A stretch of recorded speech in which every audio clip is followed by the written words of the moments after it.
Now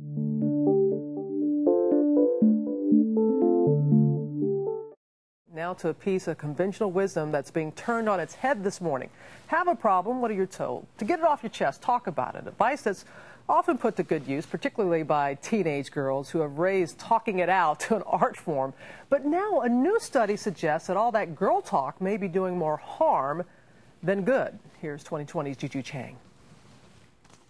Look, I have been in agony the past week, and I can't even believe that I went off the way I did. No, It's how girls socialize. I cannot even believe I was so unsupportive of your feelings for John. They talk incessantly about their problems, teenage angst. But a surprising new study found that all this chatting may not be therapeutic. Quite the opposite, in fact.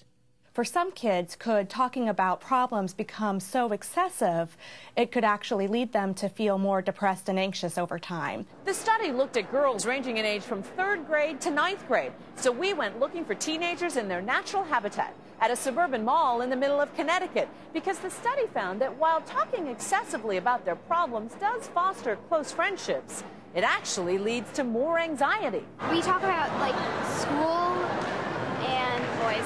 And how much time do you think girls spend complaining with each other and talking about their troubles? More than they talk about boys. Like an hour and a half a day. An hour and a half a day talking Probably. about troubles? A little bit, yeah. A little of both. Okay. And then after an hour and a half chatting about your troubles, do you feel better or do you feel worse? Definitely better. In the short term, maybe. But long term, wallowing in negative emotions can breed unhappiness. It's an issue that begins at home, according to the study's author. This style of talking excessively about problems actually can be passed from mothers to daughters. Brianna Theris's mom, Kelly, admits she's the type who ruminates. Yeah, because I'll come home from work and I'll talk about how much stress it was and all the negatives, where my husband doesn't talk anything about work. He comes home and it's family hour, you know, and the problems are put behind and they stay at work, and I see myself bringing it into the house. Experts agree the answer is talking about problems in moderation. Parents should instead suggest activities to help their teenage girls stop dwelling on their woes. For Good Morning America, I'm Juju Chang in Danbury, Connecticut. And we are joined now by parenting contributor Ann Flechette Murphy. Good to see you, Annie. Nice to see you. We saw a little bit what Juju was talking about, but tell us more what parents can do, because I'm sure some of them are watching this morning going, oh boy, didn't see this coming. It's so interesting, because I have a girl and a boy, and I can definitely see that the differences in terms of how they interact.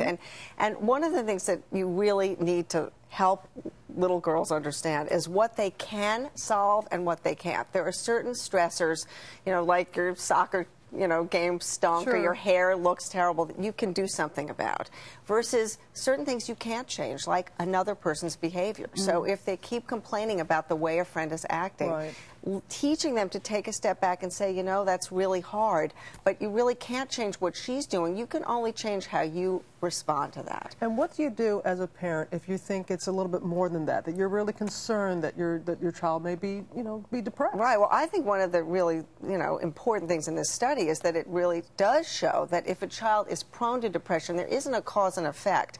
But if your child is depressed and wallow in these bad feelings, seems to really exacerbate it. And so you do need to look out for sleeping patterns and eating patterns and behavior that might be a symptom of more serious depression. And we heard from Juju as well, talking about moderation, the type of conversations, because you don't want to stifle your child from talking things out, but that you should perhaps limit those types of conversations. Yes, and also she also pointed out how important it is how you model your own problem solving and talking and gossiping, because in fact, if as a mom you are constantly complaining about your friends, or you're really, again, wallowing in your own issues, that's not a good model. And equal time here, boys. The study shows that for boys, sharing their problems make friendships stronger. No negative impact. Well, it's so interesting because, first of all, boys are socialized for the most part not to share their feelings. So we know it's very important for them to learn to do that.